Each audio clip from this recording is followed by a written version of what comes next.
माही नदी का उद्गम स्थल है मेहंदी झील, धार, मध्य प्रदेश। राजस्थान की ऐसी कौन सी नदी जो सर्वाधिक जिलों से होकर बहती है? चंबल। नदी व उसके किनारे पनपी प्राचीन सभ्यताओं के निम्न युगों से असंगत है। कांतली पाषाणकालीन सभ्यता, बेडच आहड़ सभ्यता सही है। कोठारी भागोर सभ्यता, सरस्वती सिंधु सभ्यता। निम्न में से असंगत युग कौन सा है? गढ़ पैलेस काली सिंध नदी के किनारे नहीं है, ये गलत है। गागरोन आहू व काली सिंध नदी के संगम पर, शेरगढ़ परवन नदी के किनारे, चित्तौड़गढ़ गंभीरी और बेडच नदी के संगम के निकट। मेना नदी की घाटी में पाए जाते हैं। बरखान। राजस्थान में कौन सी नदियां हैं जो अपना जल अरब सागर की ओर ले जाती हैं? माही, लूनी, सोम और साबरमती।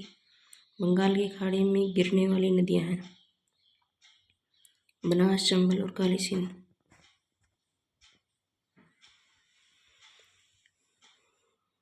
चंबल की सहायक निम्न नदियों में से कौन सी नदी सर्वप्रथम चंबल में मिलती है?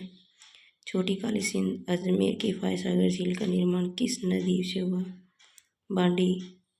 राजस्थान राज्य की सबसे बड़ी निरंतर चलने वाली बहने वाली नदी है चंबल। चंबल नदी घाटी परियोजना को कितने चरणों में पूरा किया गया?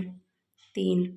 चंबल परियोजना के द्वितीय चरण में किस बांध का निर्माण किया गया? राणा प्रताप सागर। भारत की एकमात्र नदी जो जब विविधता और नैसर्गिक सौंदर्य के बलबूते पर यूनेस्को की विश्व धरोहर में शामिल होने का दावा करती है? चंबल। निम्न में से कौन सी नदी अरब सागरीय प्रवाह क्रम का अंग है? माही। राजस्थान में सबसे बड़ा जल संग्रहण क्षेत्र निम्नलिखित में से किस नदी का है? बनास। आधी खारी आधी मीठी कौन सी नदी कहलाती है? लूनी नदी। लूनी नदी का उद्गम स्थल निम्न में से किसके सर्वाधिक पास पड़ता है? अजमेर। राजस्थान मध्य प्रदेश की सीमा कौन सी नदी बनाती है? चंबल। राज्य में निम्न नदियों का पश्चिम से पूर्व की ओर का सही क्रम कौन सा है? जवाई, सुपड़ी, कोठारी और मेज। कोठारी नदी का उद्गम स्थल कहाँ से है? राजसमंद से दिवेर। चंबल नदी का प्राचीन नाम क्या है? चर्मणवती। निम्नलिखित नदियों को इनके विलीन होने के स्थल से सुमेलित कीजिए। चंबल नदी उत्तर प्रदेश के मुरादगंज के निकट यमुना नदी। बनास नदी सवाई माधोपुर जिले में चंबल नदी में। बेडच नदी भीलवाड़ा जिले में बिगोद के निकट बनास नदी में। काली सिंध नदी नौनेरा नामक स्थान पर चंबल नदी में। दक्षिण पूर्व पठारी प्रदेश की मुख्य नदी कौन सी है? चंबल। वह नदी जो दक्षिण से उत्तर की ओर प्रवाहित होती है। चंबल। अच्छी वर्षा वाले मध्य अरावली पर्वतीय क्षेत्र में से निम्न वर्षा वाले मरु प्रदेश की ओर प्रवाहित होने वाली नदी कौन सी है? लूनी। नीचे कुछ नदियों के नाम दिए गए हैं। रूपनगढ़, सुकड़ी, ढील, साबी, छापी, घग्गर।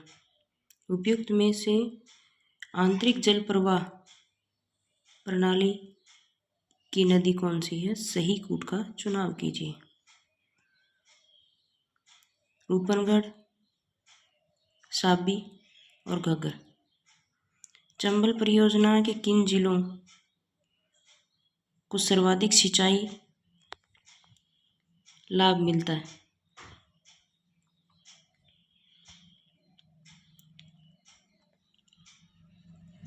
कोटा, बाराबंकी।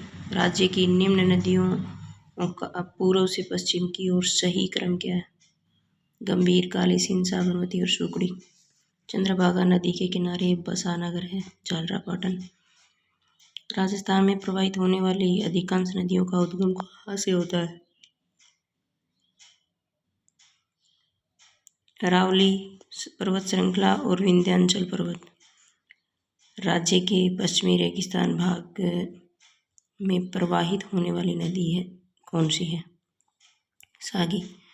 व्यास परियोजना से राजस्थान को कौन सा लाभ प्रत्यक्ष रूप से प्राप्त नहीं है? सिंचाई। राज्य की सबसे लंबी नदी कौन सी है? चंबल। साबरमती की सहायक नदियां हैं सई, वाकल और हाथमती। जयपुर की बैराट पहाड़ियों से कौन सी नदी निकलती है? बाणगंगा। वह नदी जो राजस्थान में रोंडित सरिता कहलाती है। बाणगंगा। प्राकृतिक प्रदेशों में व नदियों को सुमेलित कीजिए।